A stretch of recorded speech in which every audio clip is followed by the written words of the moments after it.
ہم تو رکھتے ہیں مسلمانوں کا دین،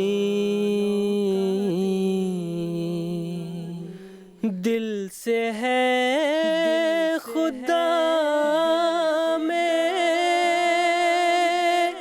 ختم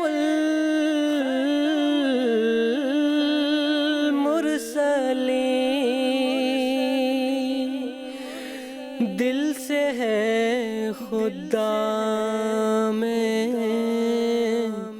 ختم المرسلین،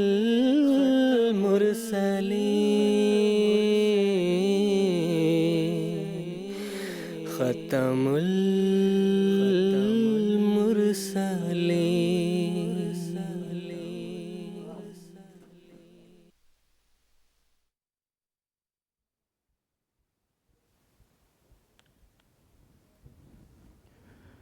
اعوذ باللہ من الشیطان الرجیم، بسم اللہ الرحمن الرحیم۔ ناظرین کرام، السلام علیکم ورحمۃ اللہ وبرکاتہ۔ ناظرین، آج 23 نومبر 2024 عیسوی ہفتے کا دن ہے۔ انڈیا میں اس وقت رات کے 10 بجے ہیں اور جی ایم ٹی کے مطابق اس وقت سہ پہر کے 4:30 بجے ہیں۔ اور ناظرین، یہ وقت ہے پروگرام راہ ہدیٰ کا۔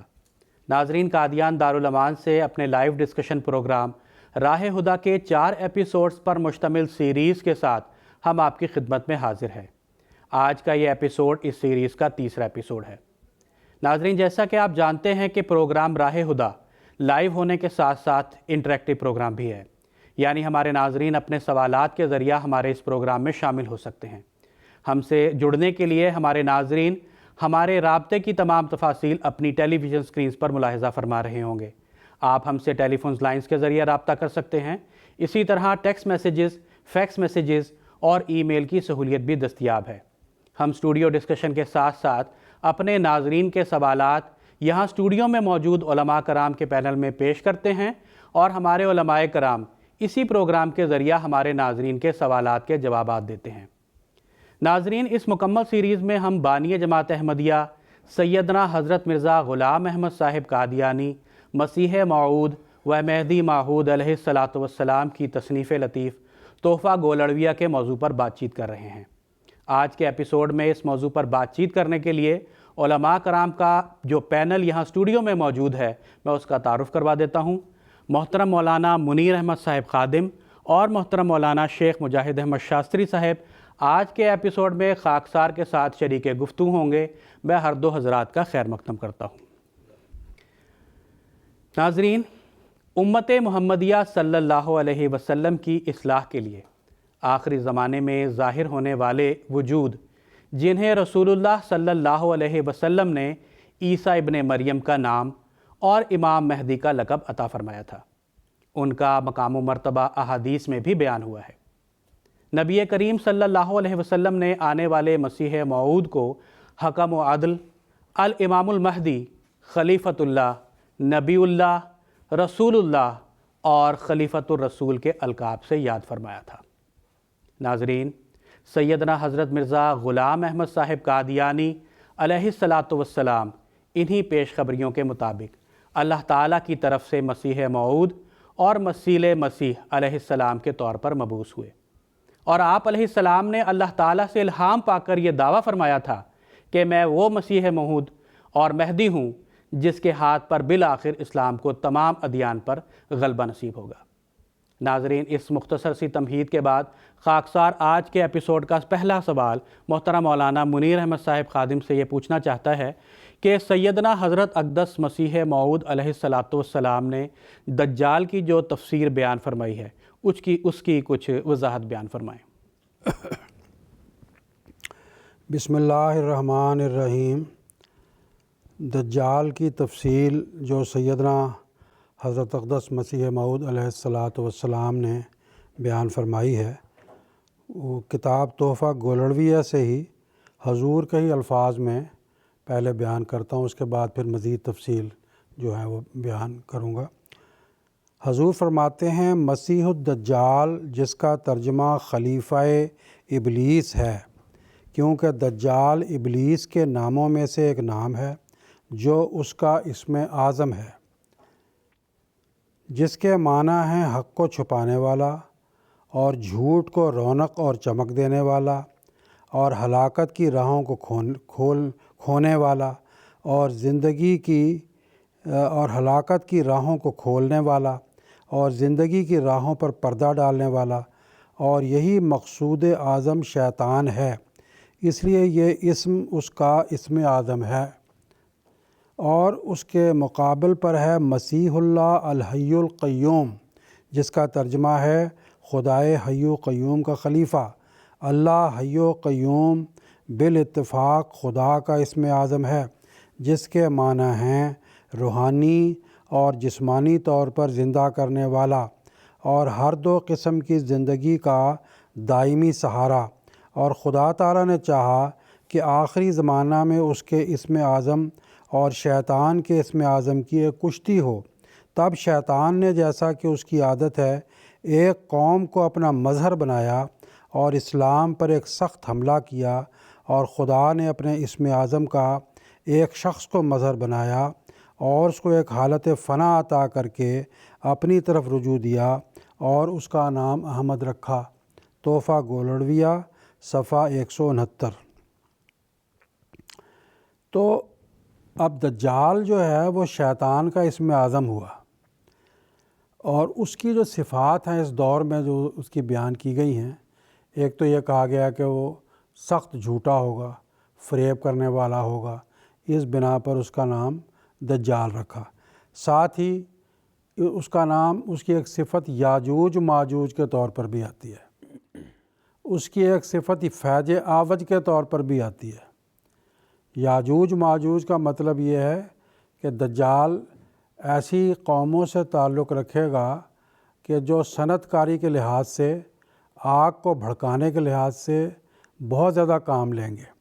ان کے کارخانے، ان کی کلیں آگ سے چلیں گی، لڑائیوں اور جنگوں میں بھی آگ کا وہ استعمال کریں گے۔ تو یہ یاجوج ماجوج، کیونکہ عربی میں اجیج کہتے ہیں آگ کے بھڑکانے کو۔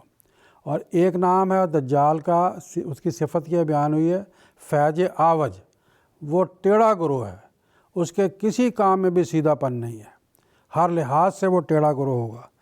ایک نام ہے اس کا ضالین۔ ضالین کا مطلب یہ ہے کہ وہ قوم نصارہ سے تعلق رکھنے والا ہوگا۔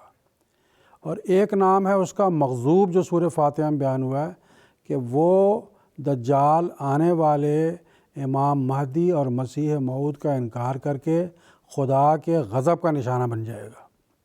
تو یہ سب وہ دجال کی صفات بیان کی گئی ہیں کہ اس کی یہ صفات ہوں گی۔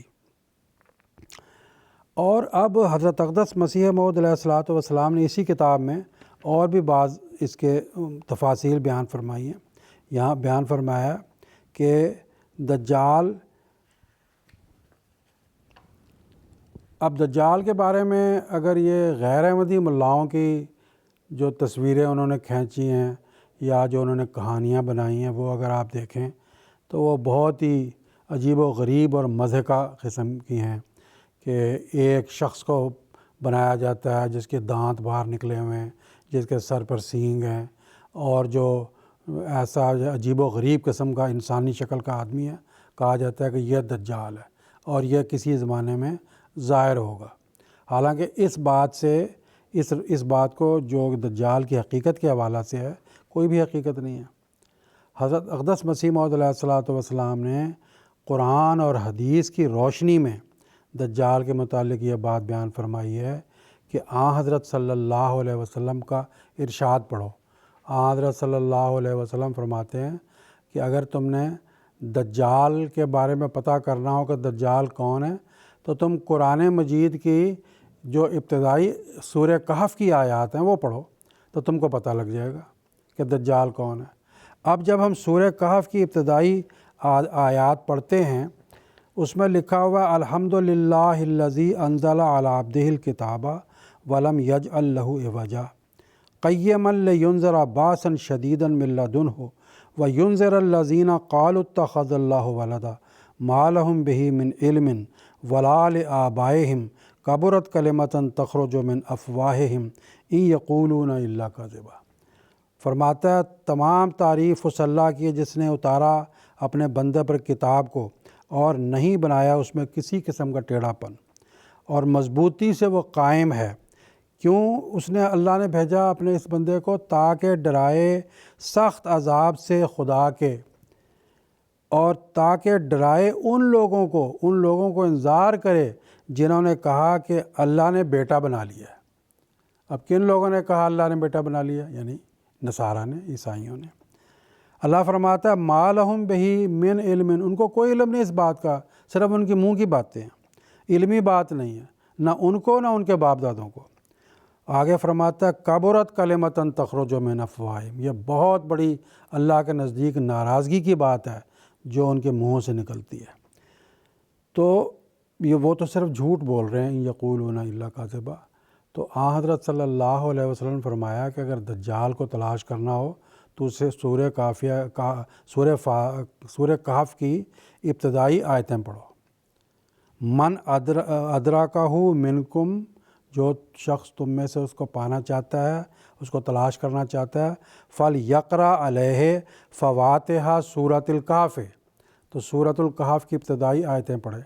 اب دیکھیں سورۃ الکہف کی ابتدائی آیتوں میں قوم نصارہ کا اور ان کے جو غلط عقیدہ ہے تثلیث کا اور خدا نے بیٹا بنا لیا اس کا ذکر ہے۔ اسی طرح ایک اور جگہ آتا ہے کہ حضرت صلی اللہ علیہ وسلم نے ایک روایت میں آتا ہے کہ گرجے میں جو ہے وہ یہ دجال کو دیکھا،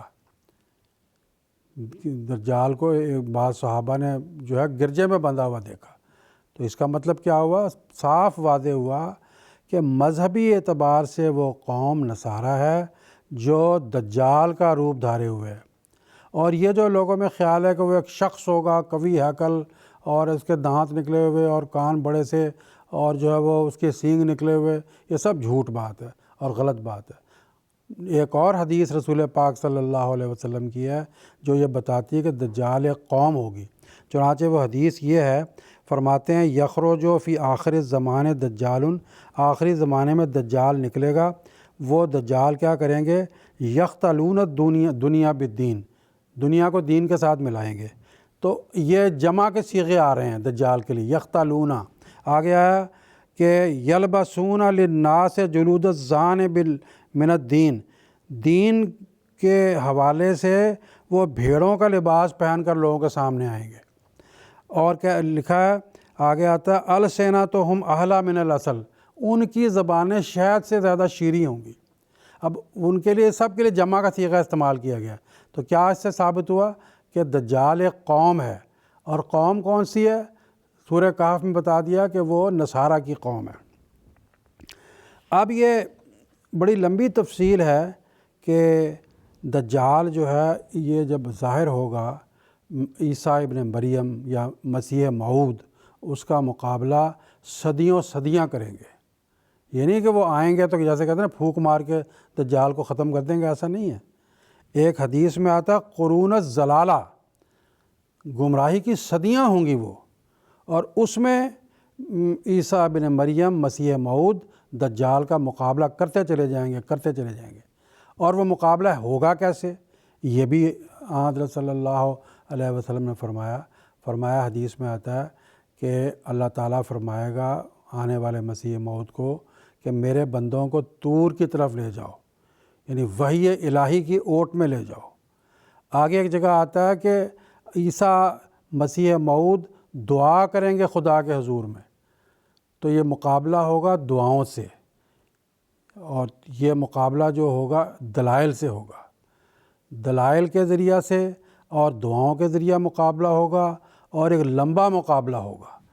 اور پھر دجال کی جو ایک صفت یہ بیان کی گئی ہے کہ وہ یاجوج ماجوج ہوگا، یعنی یہی قوم آگ سے بھی کام لے گی اور جنگیں کرے گی، اور آپس میں ان لوگوں کی جنگیں ہوں گی، اور مسلمان اس زمانے میں سخت کمزور ہوں گے۔ اور یہ حدیث کے الفاظ آتے ہیں کہ لا یدان لأحد لقتالہم، کسی کے پاس ان سے لڑنے کے لیے دو ہاتھ نہیں ہوں گے، کوئی ان سے لڑائی نہیں کر سکے گا، بہت طاقتور وہ ہوں گے۔ اور پھر یاجوج ماجوج کے حوالے سے فرماتا ہے اقتتال فئتین عظیمتین، یاجوج ماجوج کیا ہے؟ دو بڑے گروپوں کا آپس میں مقابلہ ہوگا اور وہ جنگیں کریں گے، اور مسیح موعود دعاؤں کے ذریعہ سے دجال اور یاجوج ماجوج کا مقابلہ کریں گے، قرآنی دلائل پیش کر کے وہ مقابلہ آپ کا ان کے ساتھ ہوگا۔ ایک بات آخری میں اس میں یہ عرض کرنا چاہتا ہوں کہ دجال کے حوالے سے یہ بھی آتا ہے کہ دجال کا ایک گدھا ہوگا، اور وہ دجال کا گدھا جو ہے اس کی کئی صفات بیان کی گئی ہیں۔ مثال کے طور پر اس کے بارے میں فرمایا کہ وہ کانا ہوگا۔ کانا کا مطلب یہ ہے کہ اس کی دنیا کی آنکھ تو تیز ہوگی لیکن دین کی آنکھ کمزور ہوگی۔ آیت آتا ہے کہ وہ دجال کا جو گدھا ہے اس کی پیشانی پہ کافر یعنی کافر لکھا ہوگا، ہر ایک پڑھا لکھا اور ان پڑھ اس کو پڑھ لے گا، یعنی اس کا عقیدہ ایسا ہوگا کہ ہر آدمی سمجھ لے گا کہ یہ کفریہ عقیدہ ہے۔ تو دجال کا گدھے کے بارے میں یہ آتا ہے کہ وہ روٹیوں کے پہاڑ لے کے ان قوموں کے لیے جو دجال کو ماننے والے ہوں گے ان کے لیے چلے گا، اور جو دجال کا گدھا ہوگا اس کے پیٹ میں سواریاں بیٹھیں گی، اس کے اندر روشنیاں ہوں گی اور سیٹیں ہوں گی بیٹھنے کے لیے۔ تو وہ صاف نقشہ جو ہے دجال کے گدھے کا، جو آج کل کے زمانے میں یہ ریل گاڑی ہے اس سے نکلتا ہے، اور پھر یہ دجال کا گدھا پانی میں بھی چلے گا۔ بڑے بڑے قوی ہیکل جہاز جو ہیں یہ بھی دجال کے گدھے کے مثیل ہیں، اور لکھا ہے کہ یہ آسمانوں پر بھی اڑے گا، یہ آسمانوں پر بھی تیر چلائے گا۔ تو یہ ایک نشانی ہے کہ انہی لوگوں کی جو نصارہ یا عیسائی، ان کی جو ایک سیاسی شکل ہے، جو ان کی صنعتی شکل ہے جو اس زمانے میں ظاہر ہوئی ہے، جس کے نتیجے میں جو ہے یہ دجال کی کاروائیاں چل رہی ہیں، یہ سب دجال کی جو گدھے کی جو نشانیاں رسول پاک صلی اللہ علیہ وسلم نے بیان فرمائی تھی وہ اس طرح پوری ہو گئی، اور دجال ظاہر ہو گیا۔ اب جب دجال ظاہر ہو گیا تو اس امام مہدی کے اور مسیح موعود کی بھی تلاش کرنی چاہیے نا کہ وہ کہاں ہے۔ یہ تو نہیں کہ گمراہی کے خلیفے تو آتے چلے جائیں، ابلیس کے خلیفے آتے چلے جائیں، اور جو رحمان کا خلیفہ ہے وہ نہ آئے، یہ تو خدا کی سنت کے خلاف ہے۔ اس لیے یہی بات ہے بنیادی اور آخری بات کہ اب ہم یہی تمام دنیا کے جو ہدایت کے متلاشی ہیں ان سے درخواست کرتے ہیں کہ جب کہ وہ دجال ظاہر ہو گیا، جس کا قرآن میں بھی ذکر ہے، جس کا حدیث میں بھی ذکر ہے، اور جس کی علامات بھی پوری ہو گئی ہیں، تو پھر اب ہم لوگوں کو تلاش کرنا چاہیے کہ وہ امام مہدی کہاں ہیں۔ اس کو بھی تو ہونا چاہیے، کیونکہ اللہ کا وعدہ ہے کہ اس زمانے میں امام مہدی ہوگا۔ تو اللہ تعالیٰ توفیق عطا فرمائے ان لوگوں کو۔ جزاکم اللہ تعالیٰ حسن الجزا۔ ناظرین، ہمارے اس پروگرام میں ایک ٹیلی فون کالر جڑ چکے ہیں بنگلہ دیش سے۔ مکرم عارف الزمان صاحب اس وقت ہمارے ساتھ لائن پر موجود ہیں، ہم ان کا سوال سن لیتے ہیں۔ السلام علیکم ورحمۃ اللہ، مکرم عارف الزمان صاحب۔ وعلیکم السلام ورحمۃ اللہ وبرکاتہ۔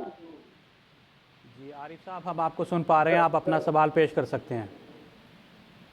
میرا سوال ہے بیعت کے بارے میں۔ بیعت کا لفظی مطلب کیا ہے، اس کا اہمیت کیا ہے، اور تاریخ اسلام میں اس کا سلسلہ کب سے شروع ہوا تھا، اس کا پس منظر مجھے بیان کیجیے۔ جزاکم اللہ۔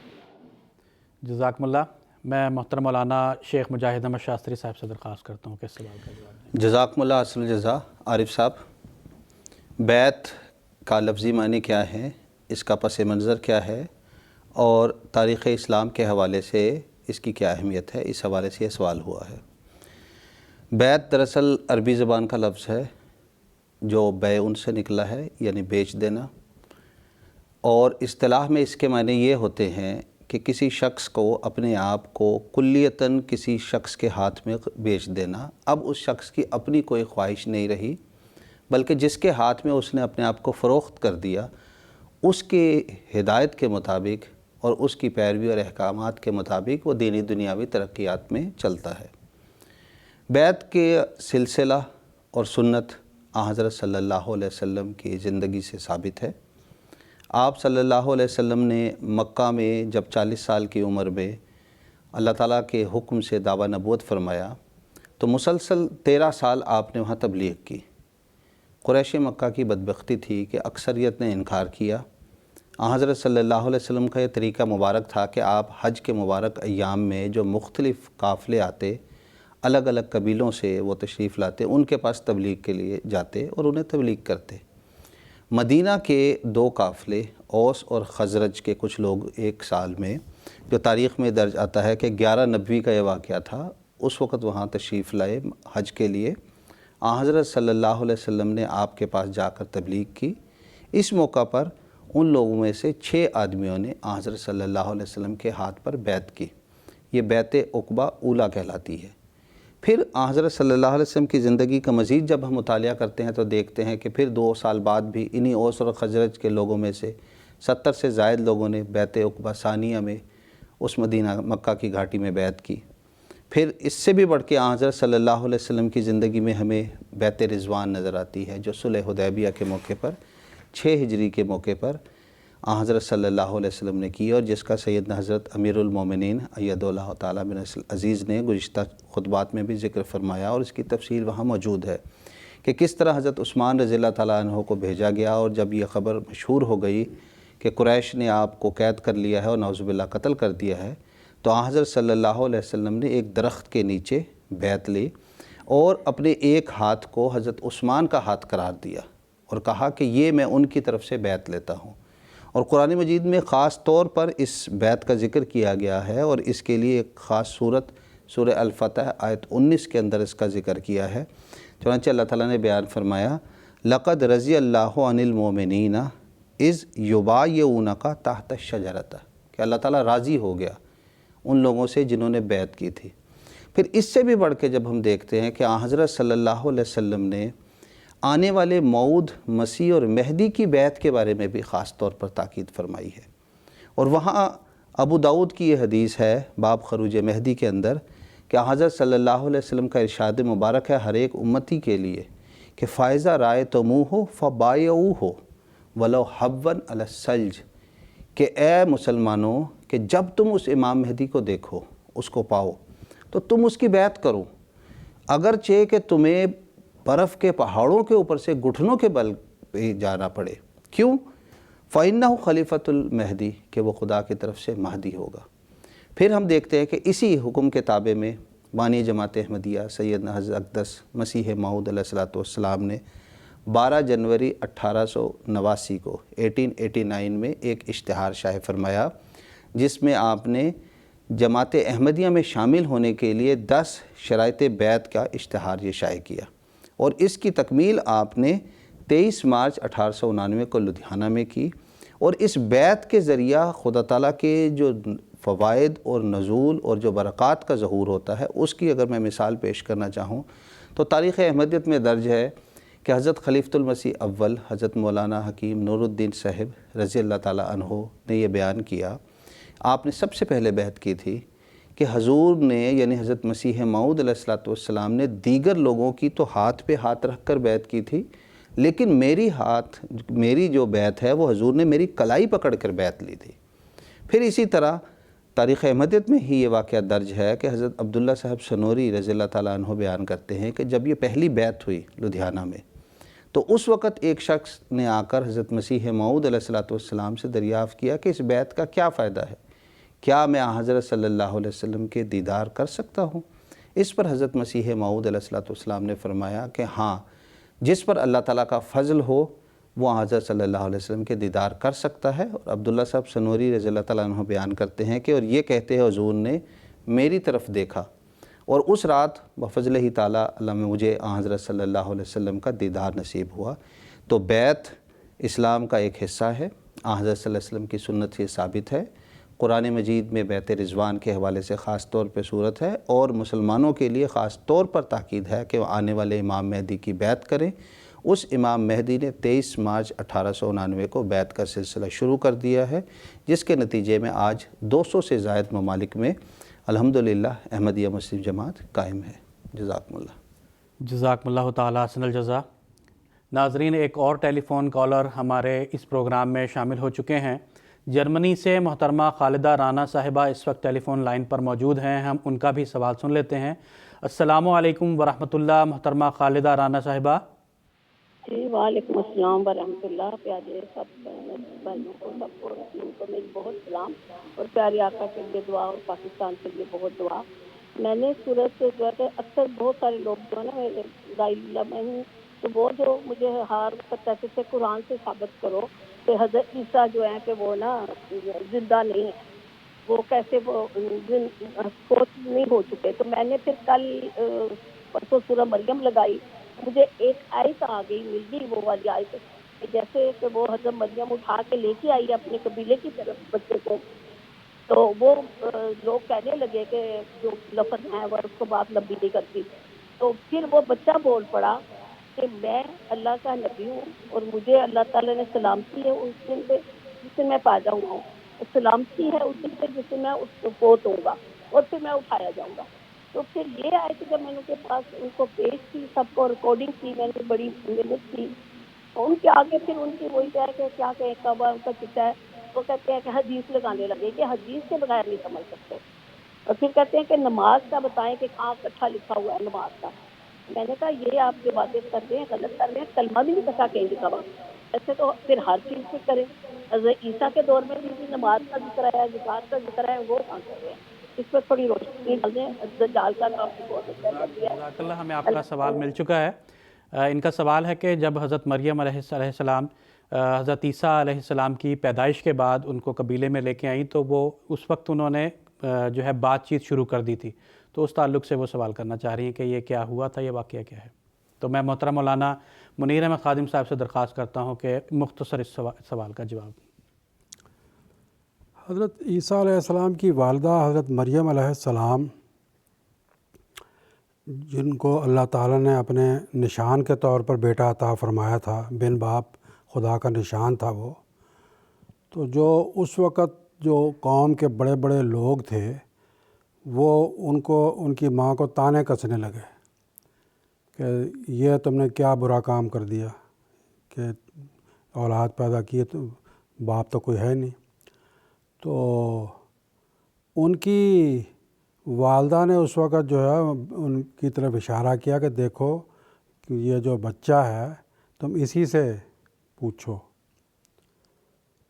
تو وہ لوگوں نے یہ بات کہی جو وہاں کھڑے تھے کہ یہ تو ابھی کل تک پنگھوڑے میں تھا، جھولے کے اندر جھولا کرتا تھا ہمارے سامنے، ہم اس سے کیا بات چیت کریں، تم ہم سے بات کرو.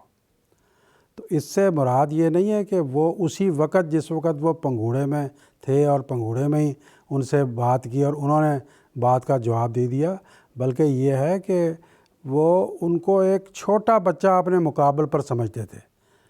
یہ ہر زمانے میں ایسا ہوا ہے.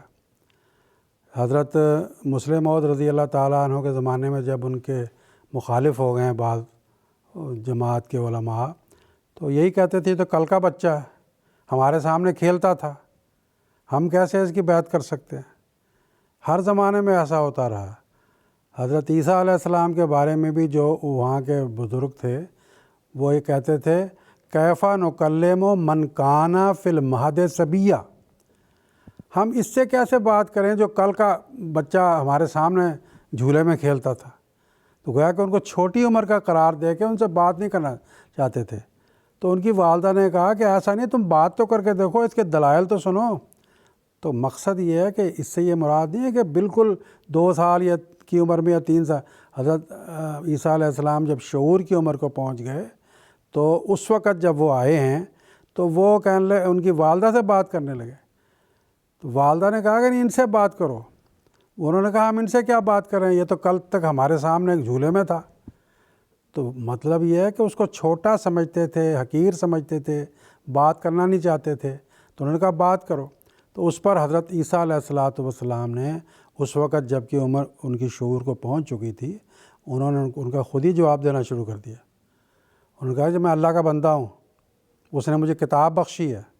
اور آگے وہ ان کی تقریر حضرت عیسیٰ علیہ السلام کی سورہ مریم پڑھتے چلے جائیں، وہاں پہ آتی ہے کہ اللہ نے مجھے برکت بخشی ہے، مجھے نماز کی اور زکوٰۃ کی تاکید کی ہے. تو یہ ساری تقریر انہوں نے سنی تو وہ دنگ رہ گئے کہ یہ ہم سمجھتے تھے چھوٹا بچہ ہے. لیکن ملاؤں نے یہ قصے بنائے ہیں، مضحکہ خیز باتیں بنائی ہیں کہ وہ پنگھوڑے میں کھیل رہے تھے، اسی ٹائم خدا نے ان کو زبان بخشی. یعنی وہ بچہ جو چھوٹا جھولے میں کھیلتا بولنا بھی نہیں جانتا، تو خدا نے ان کو زبان بخشی اور انہوں نے بولنا شروع کر دیا. گویا کہ یہ بڑا معجزہ ہو گیا۔ تو قرآن مجید میں انبیاء علیہم السلام کے بارے میں بھی ایک بنیادی بات قرآن مجید نے بیان کی ہے، جو آن حضرت صلی اللہ علیہ وسلم کے حوالے سے ہے۔ کیا فرمایا؟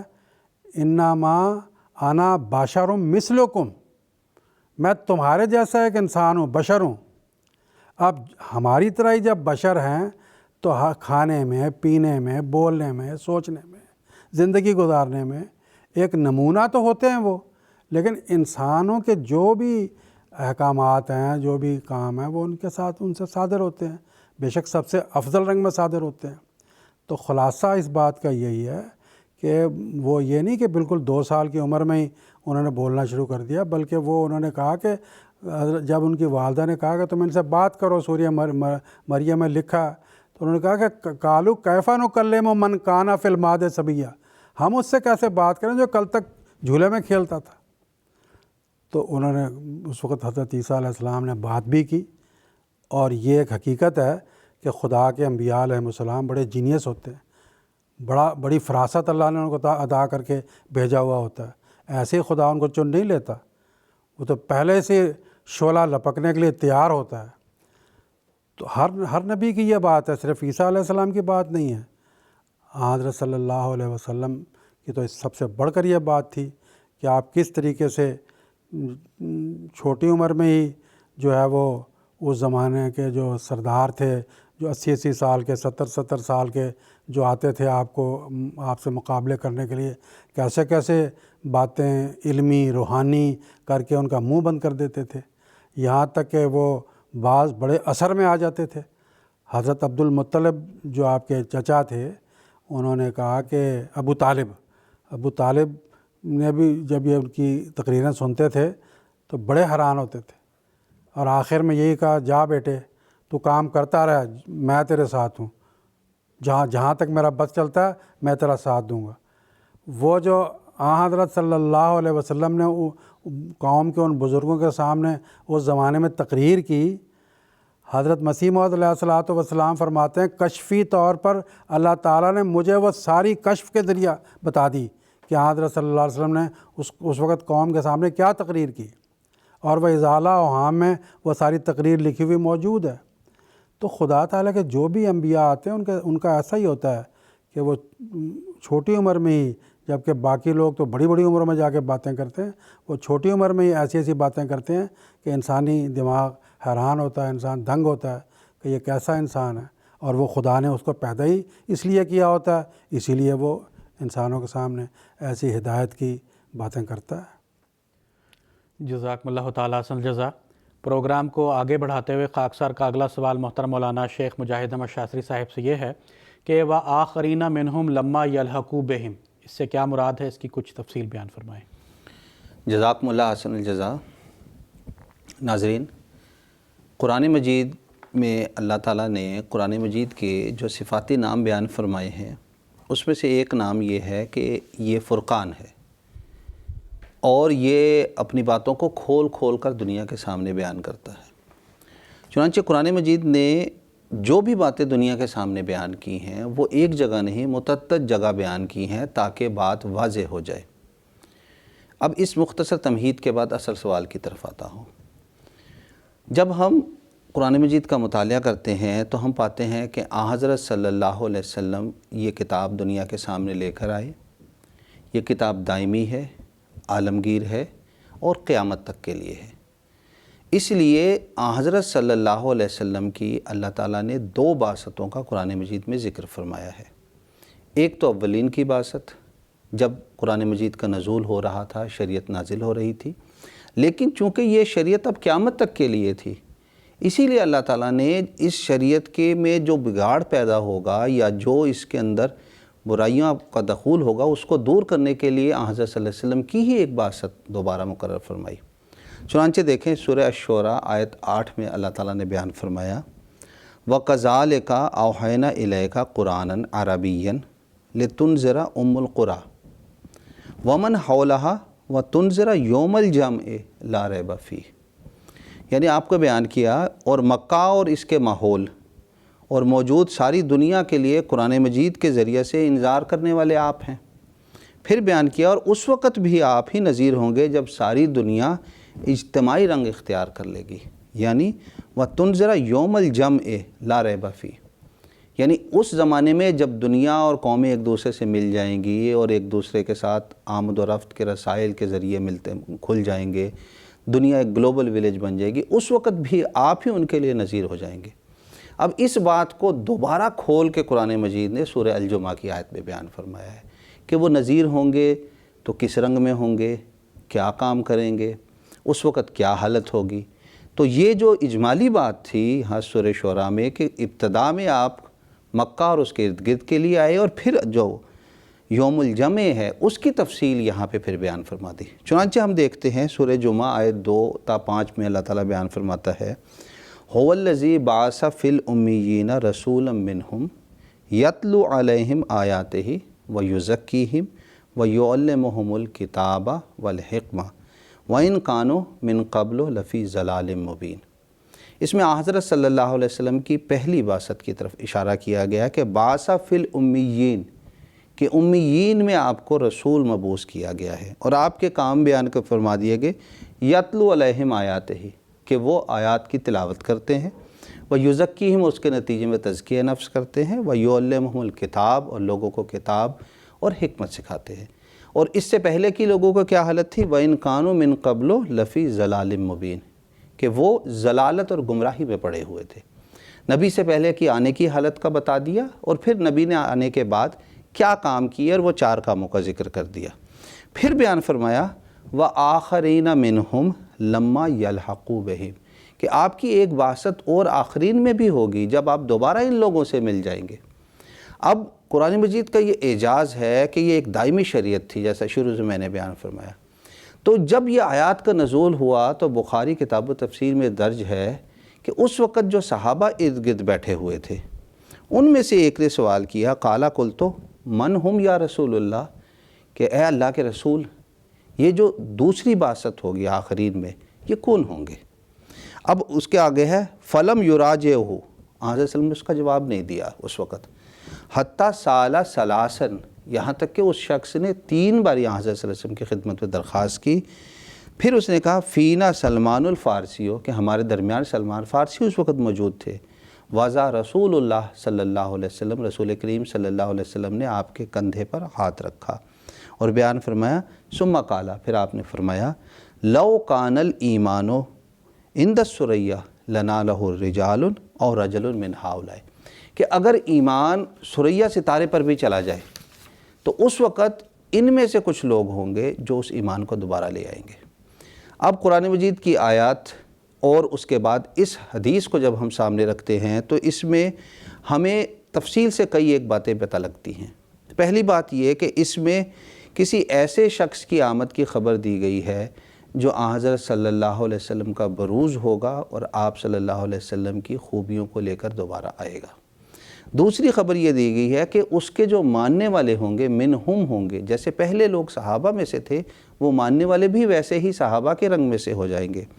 تیسری بات یہ بیان فرمائی کہ وہ شخص فارسی النسل ہوگا، یعنی فارس والوں میں سے ہوگا، عربی نہیں ہوگا۔ چوتھی بات یہ بیان فرما دی کہ اس کا زمانہ کب ہوگا۔ بیان کیا کہ اس کا زمانہ یہ ہوگا کہ جب ایمان ثریہ ستارے پہ چلا جائے گا، یعنی جہالت پھیل چکی ہوگی، برائیاں پھیل چکی ہوگی، دین برائے دین رہ گیا ہوگا اور برائے نام ہی رہ گیا ہوگا۔ ایسے وقت میں اللہ تعالیٰ اس کو مبعوث فرمائے گا، اور اس زمانے میں اللہ تعالیٰ نے اپنا فضل اور رحم کرتے ہوئے بانی جماعت احمدیہ حضرت مرزا غلام احمد صاحب قادیانی کو مسیح موعود و مہدی موعود بنا کر مبعوث فرمایا، اور آپ کے ذریعہ اللہ تعالیٰ نے یہ جو آخرین کی بعثت تھی اس کو پورا فرمایا۔ اور امت محمدیہ کے بزرگان نے بھی اس کو بیان کیا ہے، چونکہ وقت کم ہے۔ حضرت شاہ ولی اللہ محدث دہلوی کا مشہور حوالہ ہے جو انہوں نے اپنی کتاب الخیر الکثیر میں بیان فرمایا ہے۔ اس حوالے سے حضرت مسیح موعود علیہ السلام بانی جماعت احمدیہ نے جو تفسیر بیان کی ہے وہ میں ناظرین کے سامنے رکھنا چاہوں گا۔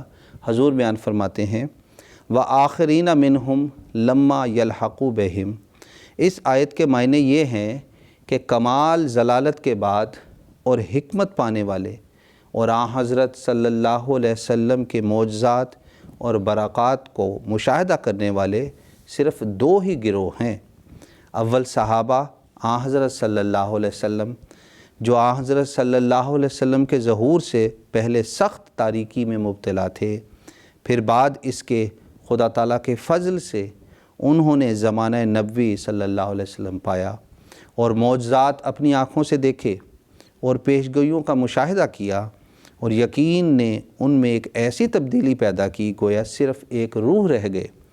دوسرا گروہ جو بموجب آیات موصوف بالا صحابہ کی مانند ہیں، مسیح موعود کا گروہ ہے، کیونکہ یہ گروہ بھی صحابہ کی مانند معجزات کو دیکھنے والا اور تاریکی اور ضلالت کے بعد ہدایت پانے والا ہے۔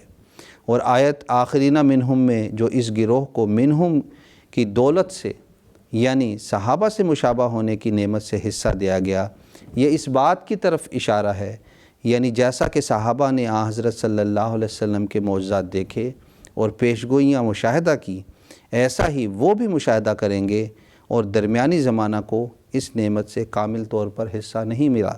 ایام الصلح کا یہ حوالہ ہے حضرت مسیح اسلام کی کتاب کا۔ مختصر یہ کہ قرآن مجید کی اس تفسیر یعنی سورہ الجمعہ میں آن حضرت صلی اللہ علیہ وسلم کی ایک دوسری بعثت کا ذکر ہے، وہ کس زمانے میں ہوں گے اس کی وضاحت کر گی، اس کے ماننے والے صحابہ کے رنگ میں ہوں گے، اور قرآن مجید کو جب ہم مطالعہ کرتے ہیں تو یہ دو ہی گروہ ہیں، ایک اولین میں اور ایک آخرین میں۔ لہٰذا تمام سننے والوں سے اور دیکھنے والوں سے مؤدبانہ درخواست ہے کہ قرآن مجید کا گہرائی سے مطالعہ کریں، اور جس آنے والے موعود کی خاتم النبیین حضرت محمد مصطفیٰ صلی اللہ علیہ وسلم نے خبر دی ہے، اور جو بار بار دعویٰ پیش کر رہا ہے اور اپنی سچائی کے نشانات دنیا کے سامنے پیش کر رہا ہے، اس کی سچائی کو مانے، قبول کرے۔ اللہ تعالیٰ تمام مسلمانوں کو اس کی توفیق عطا فرمائے۔ جزاکم اللہ تعالیٰ حسن الجزا۔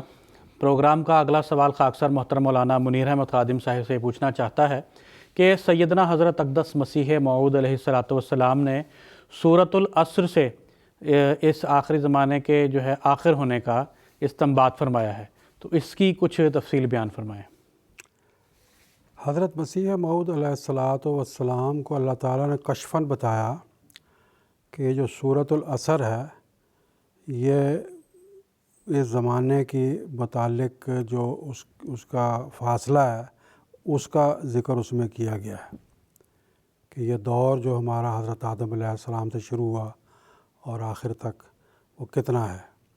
چنانچہ حضور کے الفاظ میں آپ کو بتاتا ہوں۔ حضور فرماتے ہیں، خدا تعالیٰ نے مجھے کشف کے ذریعہ سے اطلاع دی ہے کہ سورۃ العصر کے اعداد سے بحساب ابجد معلوم ہوتا ہے کہ حضرت آدم علیہ السلام سے آن حضرت صلی اللہ علیہ وسلم کے مبارک عصر یعنی زمانے تک جو عہد نبوت سے یعنی 23 برس کا تمام و کمال زمانہ، یہ کل مدت گزشتہ زمانے کے ساتھ ملا کر 4739 برس ابتدائے دنیا سے آن حضرت صلی اللہ علیہ وسلم کے روز وفات تک قمری حساب سے ہیں۔ پس اس سے معلوم ہوا کہ آن حضرت صلی اللہ علیہ وسلم الف خامس میں پیدا ہوئے، یعنی 5ویں ہزار سال میں، اور شمسی حساب سے یہ مدت 4598 سال بنتی ہے۔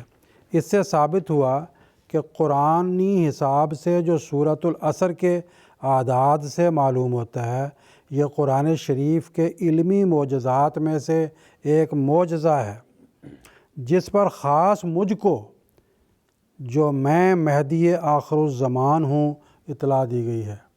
تو حضرت اقدس مسیح موعود علیہ السلام فرماتے ہیں کہ اللہ نے مجھے بتایا کہ سورۃ العصر میں اللہ تعالیٰ نے اس زمانے کے بارے میں خبر دی ہے کہ کتنا زمانہ حضرت آدم علیہ السلام سے لے کے حضرت صلی اللہ علیہ وسلم اور پھر آخر تک ہے۔ تو حدیث میں آتا ہے اور قرآن مجید میں بھی ہے اور پرانے صحیفوں میں بھی ہے کہ دنیا کی عمر 7 دن ہے، اور حضرت مسیح موعود علیہ السلام نے اس سے استنباط کیا کہ قرآن مجید میں اللہ فرماتا ہے، انا یومن عند ربک کالف سنۃ مما تعدون۔ سورۃ الحج میں ہے کہ تیرا رب کا ایک دن 1000 سال کے برابر ہے، یعنی ہمارے 1000 سال اور رب کا ایک دن، تو 7 دن ہو گئے 7000 سال۔ اب وہ 7000 سال کی تفصیل بھی حضرت مسیح موعود علیہ الصلوۃ والسلام نے بیان فرمائی ہے۔ حضرت مسیح موعود علیہ السلام بیان فرماتے ہیں کہ یہ 7000 سال میں 1000 جو ہے وہ دور ہدایت کا ہے، اور ہر دوسرا 1000 سال جو ہے وہ دور گمراہی اور دور ضلالت کا ہے۔ فرماتے ہیں کہ پہلے 1000 میں حضرت آدم علیہ السلام اور ان کے دور کے انبیاء علیہ السلام پیدا ہوئے، اور دوسرا 1000 سال جو تھا وہ گمراہی کا سال تھا۔ پھر تیسرے 1000 سال میں حضرت موسیٰ علیہ السلام اور ان کے دور کے انبیاء آئے، وہ ہدایت لائے، کتابیں آئیں اور خدا تعالیٰ کی ہدایت دنیا میں پھیلی۔ چوتھا 1000 سال فرماتے ہیں پھر گمراہی کا سال تھا۔ پانچواں 1000 سال ہمارے نبی کریم حضرت محمد مصطفیٰ صلی اللہ علیہ وسلم اس میں ظہور فرما ہوئے، اور دنیا میں ہدایت کی روشنی آپ نے پھیلا دی اور ہدایت مکمل کر دی۔ اور چھٹا 1000 سال جو ہے وہ پھر گمراہی کا سال تھا، جو کہ حضرت صلی اللہ علیہ وسلم کی بعثت سے 300 سال کے بعد شروع ہو جاتا ہے۔ اور 7واں 1000 سال پھر ہدایت کا سال ہے۔ تو فرماتے ہیں حضرت مسیح موعود علیہ الصلوۃ والسلام کہ 5واں 1000 سال ہدایت کا حضرت صلی اللہ علیہ وسلم کا، اور 7واں 1000 سال ہدایت کا وہ بھی حضرت صلی اللہ علیہ وسلم کا۔ حضرت صلی اللہ علیہ وسلم کو اللہ تعالیٰ نے ہدایت کے لیے 2000 سال بخشے۔ پہلے 1000 سال میں تو آپ خود تشریف فرما تھے، آپ کی بعثت اولیٰ تھی، اور دوسرا جو 7واں 1000 سال تھا، جو چھٹے 1000 سال کے انتہا سے ہی شروع ہو گیا تھا، اس میں پھر حضرت صلی اللہ علیہ وسلم تشریف فرما ہوئے، لیکن وہ اپنے بروز کے ذریعہ سے، جس کی ابھی تفصیل مکرم مولانا مجاہد احمد صاحب شاستری آپ کے سامنے بڑی تفصیل سے بیان کر دی ہے۔ تو پہلے 5ویں 1000 سال میں جو آپ آئے تو آپ نے ہدایت کو مکمل کر دیا۔ حضرت مسیح موعود علیہ الصلوۃ والسلام فرماتے ہیں وہ تکمیل ہدایت کا 1000 سال تھا، اور یہ 7واں 1000 سال جس کی ابتدا چھٹے 1000 سال کے آخر سے شروع ہو گئی تھی، یہ تکمیل اشاعت ہدایت کا سال ہے۔ اس دور میں جو اشاعت کا کام حضرت وسلم کی جو ہدایت تھی، جو شریعت تھی، جو قرآن مجید تھا، جو آپ کا 5ویں 1000 سال میں مکمل ہو گیا تھا، اس کی اشاعت اب اس دور میں مکمل ہونی تھی۔ اور راز اس میں یہ ہے کہ جب حضرت صلی اللہ علیہ وسلم پہلی بعثت میں تشریف لائے تھے تو اس زمانے میں ایسے اسباب نہیں تھے کہ پوری دنیا بھی ظاہر ہو گئی ہو، اور ایسے اسباب پیدا ہو گئے ہوں کہ سفر کرنا آسان ہو گیا ہو، مواصلاتی سسٹم آسان ہو گیا ہو، اور ہر جگہ انسان جا کر جو ہے وہ پریس کے ذریعہ جو آج ہم کام پھیلا سکتے ہیں، اس زمانے میں وہ نہیں تھا۔ اب اس زمانے میں 7ویں 1000 سال میں حضرت صلی اللہ علیہ وسلم کے بروز کے اس زمانہ میں یہ ساری سہولتیں پیدا ہو گئیں، اور یہ ساری سہولتیں اللہ تعالیٰ نے قرآن مجید میں پہلے سے ہی قیامت کی نشانیوں کے طور پر بیان فرما دی تھی۔ ان میں سے ایک یہ ہے کہ وَإِذَا الْعِشَارُ عُطِّلَتْ، اونٹ جو ہیں بیکار ہو جائیں گے، اور ایسی ایسی سواریاں تیز رو نکل جائیں گی کہ رسل و رسائل اور پہنچنے کے جو ذرائع ہیں آسان ہو جائیں گے، مواصلاتی سسٹم تیز ہو جائے گا۔ تو اس قسم کے جو معاملات ہیں، ڈاک کا سسٹم ہے اور پریس کا سسٹم ہے، یہ اسی 7ویں 1000 سال میں اللہ نے پیدا کیا، اور یہ اس لیے تھا کہ جو تکمیل اشاعت ہدایت مکمل ہو۔ چنانچہ مسیح موعود علیہ الصلوۃ والسلام کے زمانے میں یہ تکمیل اشاعت ہدایت جو ہے اب مکمل ہو گئی ہے، اور 125 سال میں اب ایک لمبی تفصیل ہے کہ جماعت احمدیہ اور جماعت احمدیہ کے خلفاء کے ذریعہ کس طریقے سے قرآن مجید کی اشاعت کی تکمیل ہو رہی ہے، پریس کے ذریعہ سے، رسل و رسائل کے ذریعہ سے، لٹریچر کے ذریعہ سے، مبلغین اور معلمین کرام کے ذریعہ سے دنیا میں کس طرح اسلام کی اور قرآن مجید کی اشاعت ہو رہی ہے۔ یہ ایک لمبا مضمون ہے جو اس کے لیے ایک بہت وقت چاہیے، لیکن بہرحال خلاصے کے طور پر یہ بات میں نے آپ کے سامنے بیان کی ہے۔ جزاکم اللہ تعالیٰ حسن الجزا۔ پروگرام کا اگلا سوال میں محترم مولانا شیخ مجاہد احمد شاستری صاحب سے پوچھنا چاہتا ہوں کہ سیدنا حضرت اقدس مسیح موعود علیہ الصلوۃ والسلام نے فرمایا ہے کہ ایک بعثت محمدی جو جلالی رنگ میں ہوگا، دوسرا بعثت احمدی جو جمالی رنگ میں ہوگا، اس کی کچھ تفصیل بیان فرمانے کی درخواست ہے۔ جزاکم اللہ حسن الجزا۔ قبل اس کے کہ میں تفصیل بیان کروں، میں یہ عرض کرنا چاہتا ہوں کہ بانی جماعت احمدیہ سیدنا حضرت اقدس مسیح موعود علیہ الصلوۃ والسلام کا یہ دعویٰ ہے کہ اللہ تعالیٰ نے مجھے اس زمانے کا مسیح موعود اور مہدی موعود بنا کے بھیجا ہے۔ مہدی کے لفظی معنی ہیں خدا سے ہدایت یافتہ، یعنی آپ نے جو علوم دنیا کے سامنے پیش کیے وہ خدا سے سیکھے۔ انہی علوم میں سے ایک یہ ہے، جو معارف اور حقائق جو آپ نے بیان فرمائے ہیں انہی میں سے ایک یہ بھی ہے کہ حضرت صلی اللہ علیہ وسلم کی ایک باسط محمدی ہے جو جلالی رنگ میں ہے، اور ایک دوسری باس احمدی ہے جو جمالی رنگ میں ہے۔ اب اس بات کو سمجھنے کے لیے تھوڑا سا ہمیں اور کھلنا پڑے گا۔ ہم جانتے ہیں کہ اسلام دائمی مذہب ہے، اور حضرت صلی اللہ علیہ وسلم جو شریعت لے کر آئے وہ قیامت تک کے لیے شریعت ہے، اور یہ عالمگیر شریعت ہے، اس کے بعد اب اور کوئی شریعت نہیں ہے۔ چنانچہ سورہ المائدہ میں اللہ تعالیٰ نے واضح طور پر بیان فرما دیا کہ الیوم اکملت لکم دینکم واتممت علیکم نعمتی، کہ آج نعمت مکمل ہو گئی، اتمام ہو گیا۔ پھر حضرت صلی اللہ علیہ وسلم کے بارے میں ایک دوسری جگہ قرآن مجید میں بیان فرما دیا قل یا ایھا الناس انی رسول اللہ علیکم، کہ اے بنی نوع انسان، اس دور کے بھی 1400 سال پہلے بھی اور 1000 سال پہلے بھی، اور آئندہ مستقبل کے بھی، اور اس عرب کے زمانے کے بھی، اس علاقے کے بھی، اور جغرافیائی لحاظ سے بھی تمام لوگ اس میں مخاطب ہیں، ہر ایک زمانے کے، ہر ایک علاقے کے لوگ۔ آپ تمام کی طرف نبی بن کے مبعوث ہوئے ہیں، نبوت آپ کو دی گئی ہے۔ جو شریعت دی گئی وہ دائمی، جو آپ کو مقام اور مرتبہ عطا ہوا وہ تمام بنی نوع انسان کے لیے قیامت تک کے لیے۔ اسی لیے حضرت صلی اللہ علیہ وسلم کی 2 بعثتوں کا ذکر کیا گیا، جس کا تفصیلی ذکر اس سے قبل ہو چکا ہے، ایک اولین میں، ایک آخرین میں۔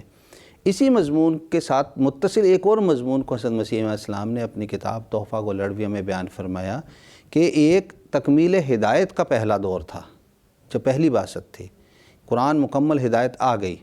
دوسرا دور تھا تکمیل اشاعت ہدایت، جس کا ابھی مختصر اشاعتاً ذکر محترم مولانا منیر احمد صاحب خادم نے کیا، کہ اس دور میں چونکہ رسول رسائل کے وسائل نہیں تھے، اس لیے یہ آخرین کے لیے تھی۔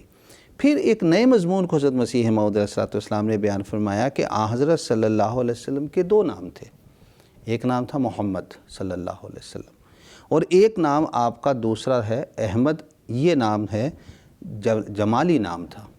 محمد نام تھا جلالی نام، وہ اس لیے تھا کہ حضرت صلی اللہ علیہ وسلم کے زمانے میں تلوار سے مسلمانوں کا اور حضور صلی اللہ علیہ وسلم کا خاتمہ کرنے کی نعوذ باللہ کوشش کی گئی، تو اللہ تعالیٰ نے اس محمد نام کی صفت کی وجہ سے آپ کو یہ اجازت دی کہ آپ بھی تلوار سے مقابلہ کریں۔ لیکن چونکہ آپ کامل نبی ہیں، لہٰذا آپ کی زندگی کے 2 ادوار جو ہمیں نظر آتے ہیں، اس میں ہمیں صفت محمدی اور صفت احمدی دونوں نظر آتی ہیں۔ صفت احمدی یعنی احمد تعریف کرنے والا جو جمالی صفت ہے، اس کا ظہور تو حضرت صلی اللہ علیہ وسلم کی مکی زندگی میں ہوا، یعنی آپ صلی اللہ علیہ وسلم نے 40 سال کی عمر میں دعویٰ نبوت فرمایا، اور 13 سال مسلسل صبر، استقامت، دعا اور برداشت کے ساتھ خدا کے حضور قائم کیا۔ پھر جب آپ نے تبلیغ کے لیے دیکھا کہ اب یہاں کوئی راستہ نہیں بچ رہا، خدا کی اجازت سے آپ نے وہاں سے ہجرت کر لی، اور قریش مکہ نے وہاں پر بھی آپ کا پیچھا نہیں چھوڑا اور حملہ کیا، تب اللہ تعالیٰ نے آخر میں آپ کو اجازت دی کہ آپ دفاعی رنگ میں جنگ کی آپ کو اجازت دی گئی۔ اس کے بعد صفت محمدی کا ظہور ہوا۔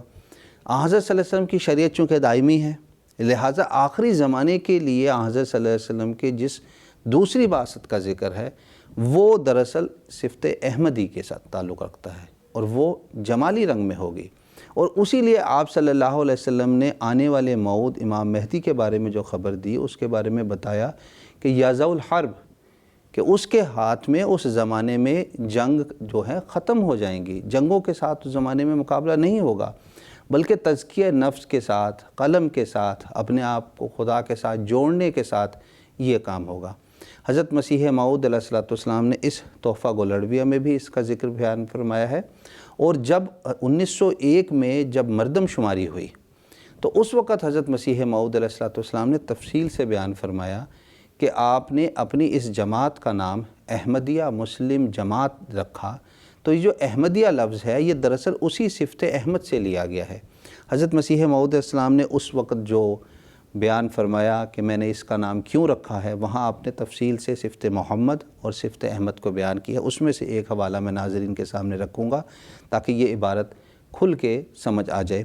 حضور بیان فرماتے ہیں ہمارے نبی صلی اللہ علیہ وسلم کے 2 نام تھے، ایک محمد صلی اللہ علیہ وسلم، دوسرا احمد صلی اللہ علیہ وسلم، اور اس میں محمد جلالی نام تھا، اور اس میں یہ مخفی پیش گوئی تھی کہ حضرت صلی اللہ علیہ وسلم ان دشمنوں کو تلوار کے ساتھ سزا دیں گے جنہوں نے تلوار کے ساتھ اسلام پہ حملہ کیا اور صدہا مسلمانوں کو قتل کیا۔ لیکن اس میں احمد جمالی نام تھا، جس سے یہ مطلب تھا کہ حضرت صلی اللہ علیہ وسلم دنیا میں آشتی اور صلح پھیلائیں گے۔ سو خدا نے ان 2 ناموں کو اس طرح پر تقسیم کی کہ حضرت صلی اللہ علیہ وسلم کی مکہ کی زندگی میں اس میں احمد کا ظہور تھا اور ہر طرح سے صبر کی تعلیم تھی، پھر مدینہ کی زندگی میں اس میں محمد کا ظہور ہوا، لیکن یہ پیشگوئی بھی تھی کہ آخری زمانہ میں پھر اس میں احمد ظہور کرے گا اور ایک ایسا شخص ظاہر ہوگا جس کے ذریعہ سے احمدی صفات یعنی جمالی صفات ظہور میں آئیں گی اور تمام لڑائیوں کا خاتمہ ہو جائے گا۔ بس یہ اس عبارت کا مختصر تشریح ہے کہ حضرت صلی اللہ علیہ وسلم کی دونوں صفات صفت محمدی اور صفت احمدی میں صفت احمدی کا اب ظہور چل رہا ہے، جس کے ذریعہ احمدیہ مسلم جماعت ساری دنیا میں محبت سب کے لیے، نفرت کسی سے نہیں کے نعرے کے ساتھ اسلام اور احمدیت کی حسین تعلیم کو پیش کر رہی ہے۔ جزاکم اللہ۔ جزاکم اللہ تعالیٰ حسن الجزا۔ ناظرین، اس کے ساتھ ہی ہمارے آج کے اس ایپیسوڈ کے اختتام کا وقت ہوا چاہتا ہے۔ پروگرام کے اختتام پر خاکسار سیدنا حضرت اقدس مسیح موعود علیہ الصلاۃ والسلام کا ایک اقتباس پیش کرے گا۔ سیدنا حضرت مسیح موعود علیہ الصلاۃ والسلام فرماتے ہیں، جو کچھ میں کہتا ہوں خدا نے مجھ پر ظاہر کیا کہ یہ سچ ہے۔ جس کو خدا پر یقین ہے، جو قرآن اور رسول اللہ صلی اللہ علیہ وسلم کو حق مانتا ہے، اس کے لیے یہی حجت کافی ہے کہ میرے منہ سے سن کر خاموش ہو جائے۔ لیکن جو دلیر اور بے باک ہے، اس کا کیا علاج؟ خدا خود اس کو سمجھائے گا۔ میرے معاملے میں جلدی سے کام نہ لیں، بلکہ نیک نیتی اور خالی الذہن ہو کر سوچیں۔ ملفوظات جلد 4 صفحہ 16 ایڈیشن 1985 عیسوی مطبوعہ انگلستان۔ ناظرین، اس کے ساتھ ہی ہمارا آج کا یہ ایپیسوڈ اختتام پذیر ہوتا ہے۔ انشاءاللہ تعالی آئندہ ایپیسوڈ میں اسی موضوع پر بات چیت کو جاری رکھیں گے۔ تب تک کے لیے اجازت دیجیے۔ السلام علیکم ورحمۃ اللہ وبرکاتہ۔ آؤ لوگوں کہ یہی نور خدا پاؤ گے، لو تمہیں طور تسلی کا بتایا ہم نے۔ آؤ لوگوں کہ یہی نور خدا پاؤ گے، لو تمہیں طور تسلی کا بتایا